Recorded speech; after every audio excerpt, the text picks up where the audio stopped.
नमस्कार, मनी गुरु देख रहे हैं आप और आपके साथ में हूं Smita Rishal.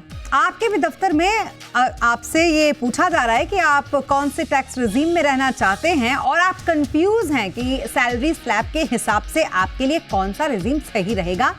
New tax regime में क्या सचमुच टैक्स छूट मिलती है या ओल्ड टैक्स रिजीम ही देगा आपको ज्यादा बचत, और टैक्स फाइलिंग के लिए किन किन बातों को बिल्कुल भी आपको छुपाने की जरूरत नहीं होती, और टैक्स बचाने के लिए कौन से स्मार्ट स्टेप्स आपको उठाने की जरूरत है। ये तमाम सवाल जो इस वक्त आपके दिमाग में चल रहे हैं, उन सभी सवालों का जवाब मिलेगा आज हमारे इस शो में आपको।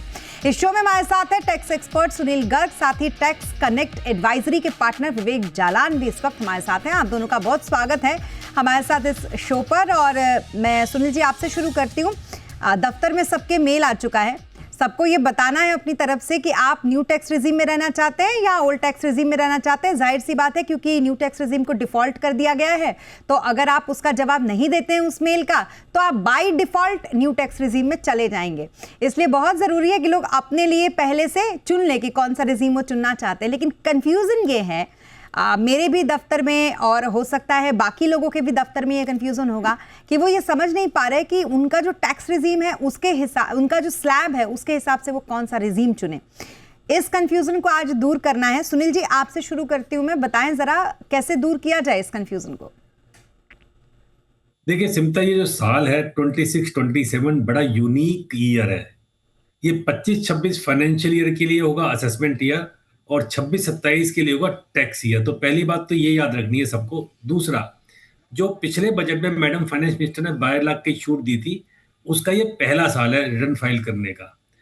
अब सरकार ने ये कहा था on the floor of the house कि लगभग 70-75% लोग नए टैक्स रिजीम में शिफ्ट हो गए हैं, और ये 12 लाख का जो मास्टर स्ट्रोक दिया था पिछले बजट में, उसके बाद लगता है कि मोर देन 90% लोग इसमें शिफ्ट हो जाएंगे नए टैक्स रिजीम में।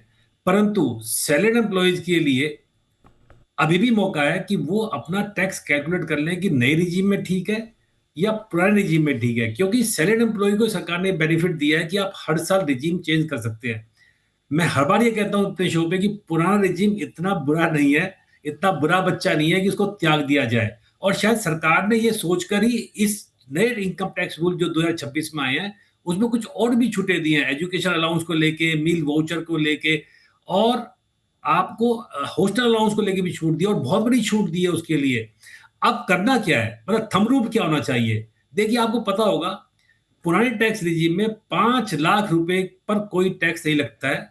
सैलरीड एम्प्लॉय के केस में 5.5 लाख रुपए, क्योंकि 50,000 रुपए स्टैंडर्ड डिडक्शन है, और 5 लाख रुपए पर 87A की रिबेट मिल जाती है 25,000 रुपए की।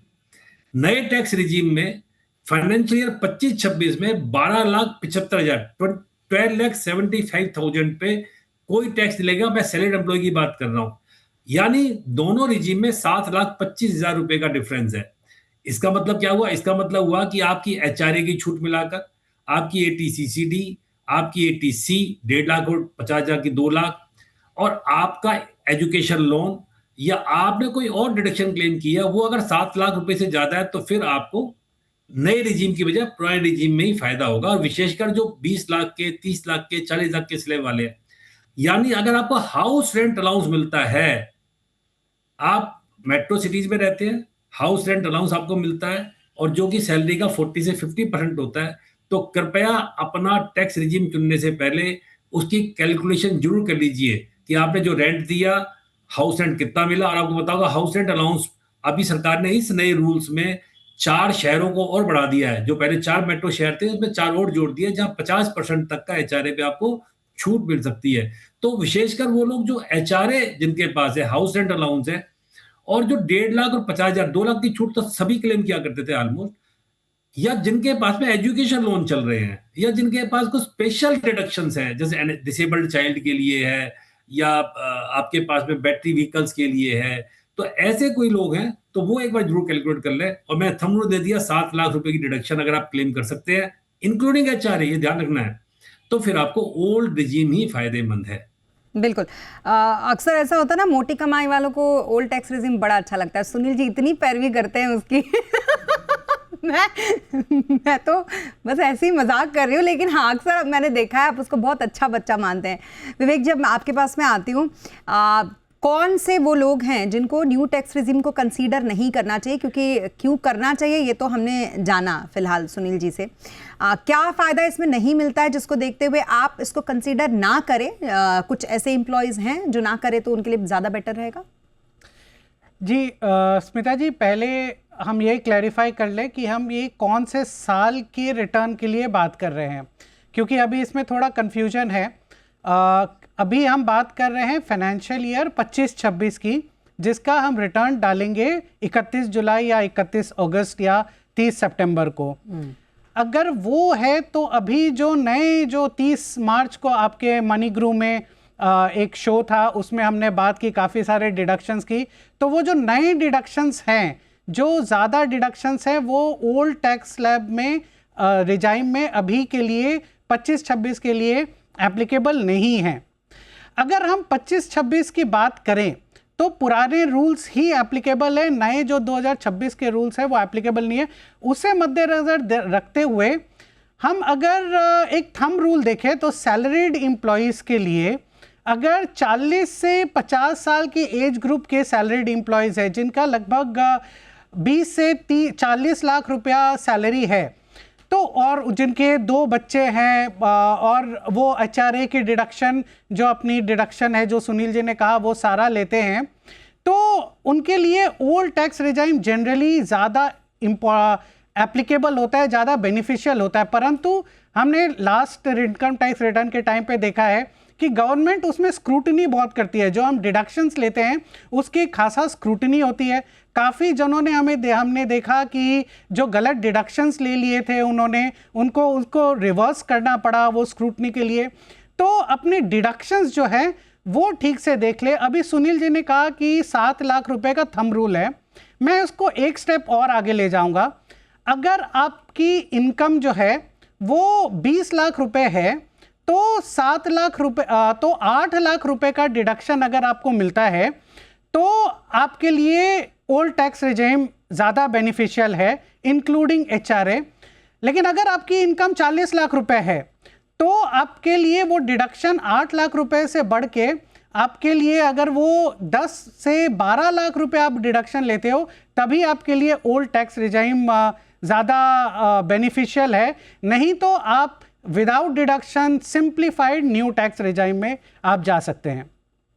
बिल्कुल, ये आपने बहुत अच्छे तरीके से इसको सिंप्लीफाई कर दिया, और ये अब मेरे ख्याल से मोटा मोटी लोगों को ये समझ में आ गया होगा कि उनको कहाँ जाना है। और जाहिर सी बात है कि आप ओल्ड टैक्स रिजीम में पैसे ज़्यादा बचाते हैं, वहाँ पर बहुत सारे प्रावधान है पैसे बचाने के, तो स्क्रूटनी तो वहाँ पर होगी ही इनकम टैक्स डिपार्टमेंट की।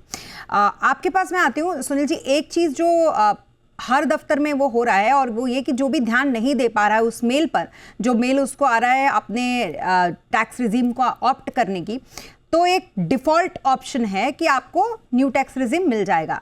ऐसे में जिनके पास, मान लीजिए जिनकी 40 लाख रुपए सैलरी है और उन्होंने इस पर ध्यान नहीं दिया, उन्होंने ऑप्ट नहीं किया, अपनी तरफ से नहीं चुना, और उनको by default new tax regime मिल गया, फ़ायदे में रहेंगे या नुकसान में?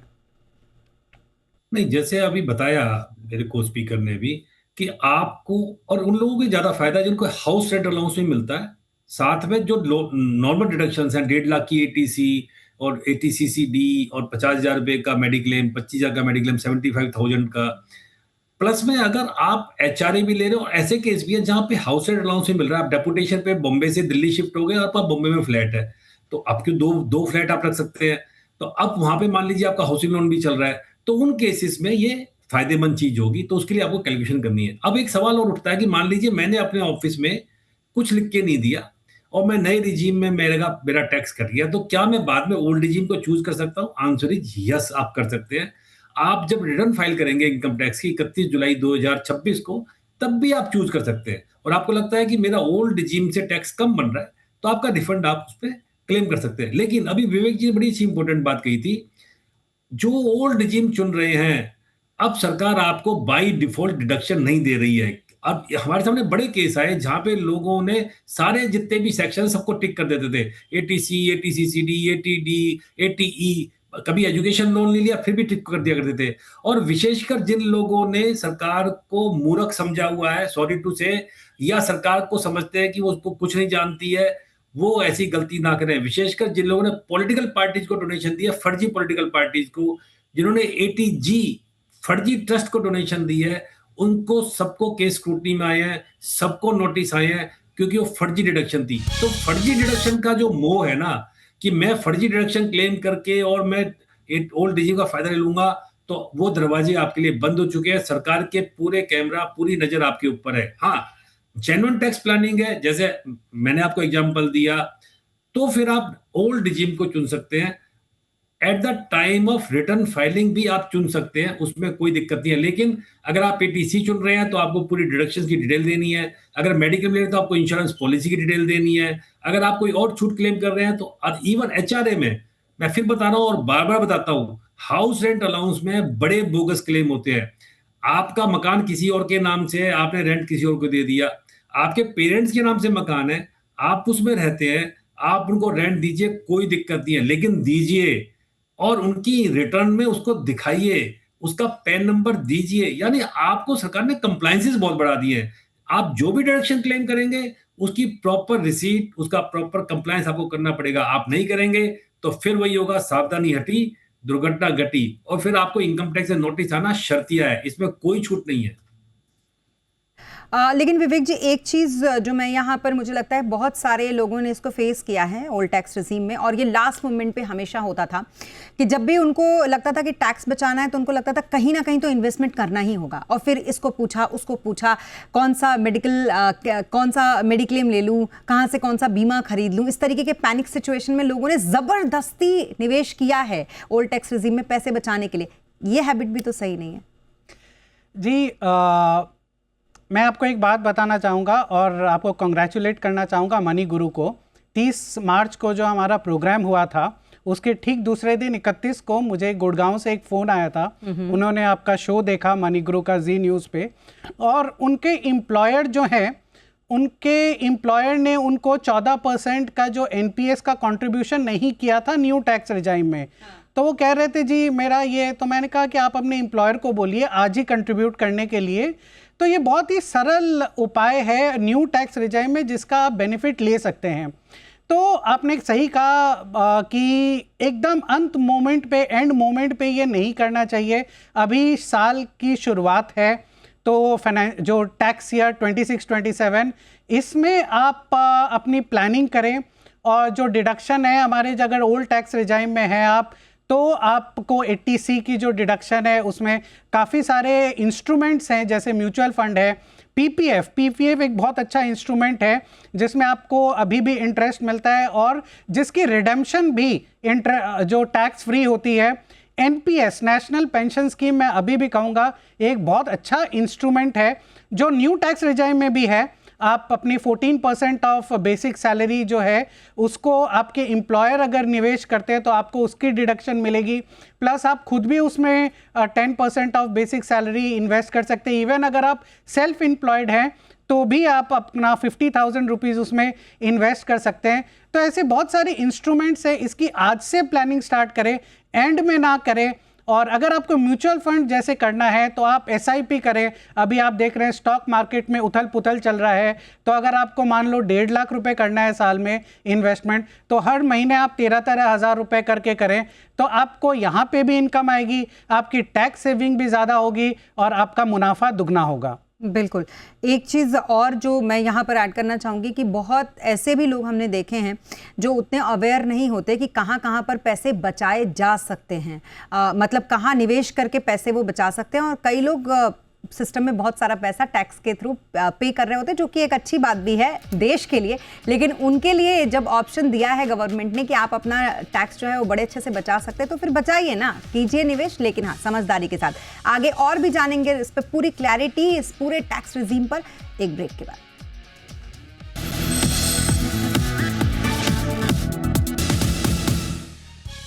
और ब्रेक के बाद एक बार फिर आपका स्वागत है। हम ये कोशिश कर रहे हैं आज के न्यू टैक्स रिजीम या ओल्ड टैक्स रिजीम, इन दोनों को लेकर अगर आपके मन में भी किसी भी तरीके का कोई कंफ्यूजन हो या टैक्स फाइलिंग को लेकर किसी तरीके का कंफ्यूजन हो तो वो हम आज आपकी दूर कर सके, ताकि आप स्मूथली अपना ये प्रोसेस आगे अपने दफ्तर में पूरा कर सके। या फिर अगर आप अभी तक आपने नहीं ऑप्ट किया है तो आप ऑप्ट कर ले। हमारे साथ लगातार सुनील गर्ग और विवेक जालान बने हुए हैं। अब सुनील जी, एक मैं आपको सिचुएशन देती हूँ, मैं चाहती हूँ कि और थोड़ा इससे चीज़ें क्लियर हो जाएंगी कि अगर एक 15 लाख सैलरी कोई ले रहा हो, कोई 20 लाख रुपए सैलरी ले रहा हो और कोई 40 लाख रुपए सैलरी ले रहा हो, अब यहां पर दोनों टैक्स रिजीम को अगर कंपेयर करें तो ज्यादा फायदा इन तीनों ही स्लैब वालों को कहां पर आपको दिखता है? देखिए, मैंने बताया, मान लीजिए आपकी 10 लाख रुपए सैलरी है और या 15 लाख रुपए सैलरी, एग्जाम्पल लेते हैं। 15 लाख रुपए सैलरी में 10 लाख आपका बेसिक सैलरी और 5 लाख आपका हाउस रेंट अलाउंस है, ठीक है। अब 40,000 रुपये आप रेंट दे रहे हैं, 4,80,000 आप रेंट दे रहे हैं, तो अब आप कैलकुलेशन करेंगे कि भाई मेरे को 4,80,000 रुपये की डिडक्शन मिल जाती है या 4.5 लाख डिडक्शन आएगी मोटा मोटा, क्योंकि उसमें क्या होता है कि एचआरए में जब छूट मिलती है तो HRA receive 50% of the basic salary, excess of rent paid over 10% salary, तो मोटा मोटा 4.5 लाख की छूट आपको मिल जाएगी। तो 4.5 लाख रुपए का सीधा आपका 15 लाख रुपए से वो कम हो जाएगा। उसके अलावा अगर आपके पास में अब मान लीजिए 1.5 लाख की छूट एटीसी की है, 50,000 रुपए की एटीसीसीडी की है, फिर मेडिक्लेम की भी है, तो फिर आपका जो टैक्स कैलकुलेशन आएगा वो ओल्ड रिजीम में कम आएगा। आप करके देख लीजिए, क्योंकि नई रिजीम में आपको एचआरए की छूट नहीं मिलनी है, ना आपको एटीसी मिलना है, ना एटीसीडी मिलना है, ना एटीसीसीडी मिलना है। एटीसीसीडी में केवल एम्प्लॉयर कंट्रीब्यूशन मिलता है, तो आपको पुराने रिजीम में फायदा है, नई रिजीम में नहीं है।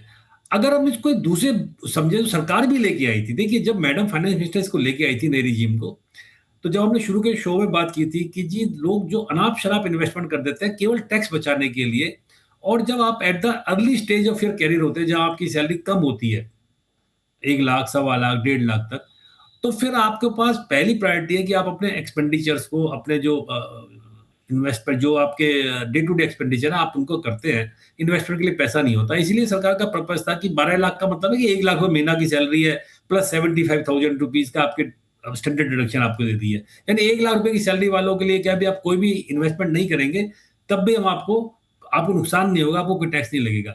उसके बाद जैसे आपका स्लैब बढ़ता है 20 लाख, 30 लाख, 40 लाख, तो सबसे बड़ा जो फर्क पड़ता है वो पड़ता है आपका हाउस रेंट अलाउंस या हाउसिंग लोन का इंटरेस्ट।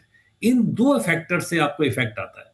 और जैसे विवेक जी ने भी बताया था कि जो नए 26-27 फाइनेंशियल ईयर, इन टैक्स ईयर की हम बात करें तो उसमें 2 चीजें और ऐड हो जाएंगी। नंबर 1, अगर एजुकेशन अलाउंस है, आपको पता होगा नए रूल में कह दिया कि 3,000 रुपए पर चाइल्ड आपको मिलेगा, 2 चाइल्ड के लिए 72,000 रुपए, और 9,000 पर चाइल्ड, 2 चाइल्ड के लिए मिलेगा आपको हॉस्टल अलाउंस। तो 2,16,000 प्लस 72,000, 2,88,000 रुपए की छूट आप और क्लेम कर सकते हैं। थोड़ी सी रिस्ट्रक्चरिंग एम्प्लॉयर को करनी पड़ेगी अपने एम्प्लॉयज के साथ में, पर मैं बार बार एक बात कहता हूं, अगर आप प्रॉपर टैक्स प्लानिंग करते हैं, with in the 4 corner of law करते हैं, सरकार आपको कुछ नहीं कहती। आप टैक्स इविजन करेंगे, टैक्स अवॉइडेंस करेंगे, तो फिर सरकार आपको छोड़ती भी नहीं है। इस बात का आपको ध्यान रखना है। सबका 360 डिग्री प्रोफाइल सरकार के पास में है, वित्त मंत्रालय के पास में, और आपको नोटिस आना ही आना है। हर बार डराते हैं कि सबका, मैं उनको डराता हूं जो गलत काम करते हैं। जो सही काम करते हैं, जो मनी गुरु देखते हैं, सीखते हैं और लॉ में चलते हैं, उनके लिए कोई डरने की बात नहीं। देखो हम कितने टिप्स देते हैं आपको। बिल्कुल बिल्कुल। लेकिन आप सही कहते हैं, इतनी अवेयरनेस तो कम से कम होनी ही चाहिए कि आपका प्रोफाइल है वहां पर मंत्रालय में, अगर आपने कुछ भी गड़बड़ किया तो। अब एक चीज मुझे बताइए विवेक कि अब तक हमने जितना समझा जाना, तो क्या ये मैं क्लियर मान के चलूं कि अगर किसी की सैलरी 15 लाख रुपए, अगर एग्जाम्पल मान लीजिए कि 15 लाख रुपए से उसकी सैलरी शुरू होती है, तो फिर उसके बाद जितना भी स्लैब आगे की तरफ बढ़ता जाए, ओल्ड टैक्स रिजीम उसके लिए अभी के समय के लिए बेस्ट है? नहीं, जैसा कि मैंने कहा कि अगर 15 लाख रुपए सैलरी है आपकी, तो आपको एक ब्रेक इवन डिडक्शन देखना पड़ेगा। अगर आप उतना डिडक्शन लेते हो, जैसे कि 20 लाख रुपए अगर सैलरी है आपकी, तो 6,87,000 रुपए अगर आप डिडक्शन लेते हो तो आपके लिए ओल्ड टैक्स रेजिम ज़्यादा बेटर है। लेकिन अगर आप वो डिडक्शन नहीं ले पा रहे हो, आपका एचआरए उतना नहीं है या आप एटीसी में निवेश नहीं कर रहे हो, तो आपके लिए न्यू टैक्स रेजिम ज़्यादा बेटर है। उसके ऊपर मैं एक और बात कह दूं कि 13,60,000 रुपए, अगर आपके एम्प्लॉयर ने निवेश किया है आपके लिए नेशनल पेंशन स्कीम में 14%, तो 13,60,000 रुपए के लगभग अगर आपकी सैलरी है तो उसमें आप न्यू टैक्स रिजाइम में आराम से चले जाओ, उसमें कोई टैक्स आपकी नहीं लगनी है। जनरली हम समझते हैं कि 12,75,000 है। वैसे ही अगर आपकी सैलरी 25 लाख रुपए है तो आपके लिए और ज़्यादा आपको डिडक्शन के लिए, अगर आप एलिजिबल हो, अगर आप 8 लाख रुपए का डिडक्शन लेते हो तभी आपके लिए ओल्ड टैक्स रिजाइम ज़्यादा इंपॉर्टेंट है, नहीं तो आपके लिए या ज़्यादा बेनिफिशियल है, नहीं तो आपके लिए न्यू टैक्स रिजाइम ज़्यादा बेटर है। तो जैसा कि सुनील जी ने भी कहा, और दर्शक अपना ब्रेक इवन पॉइंट देख लें, ब्रेक इवन डिडक्शन जिसे हम कहते हैं, और उसके हिसाब से वो अपना डिडक्शन देखें। एक और चीज़, हम काफ़ी डिडक्शंस की बात कर रहे हैं, जो थोड़े हायर ब्रैकेट के सैलरीड टैक्स पेयर हैं उनके लिए एक और टैक्स सेविंग्स इसमें टूल है, वो है कार परक्यूजिट। अगर वो एम्प्लॉयर उनको कार देता है, या तो लीज लेके या एम्प्लॉयर ओन्ड कार है, तो उसमें उनको खासा बेनिफिट हो सकता है। उसमें लगभग 1.5 लाख रुपए से 2 लाख रुपए साल का उनको डिडक्शन मिल सकता है ऑन परक्यूजिट। तो वो एस्पेक्ट भी एक देख ले।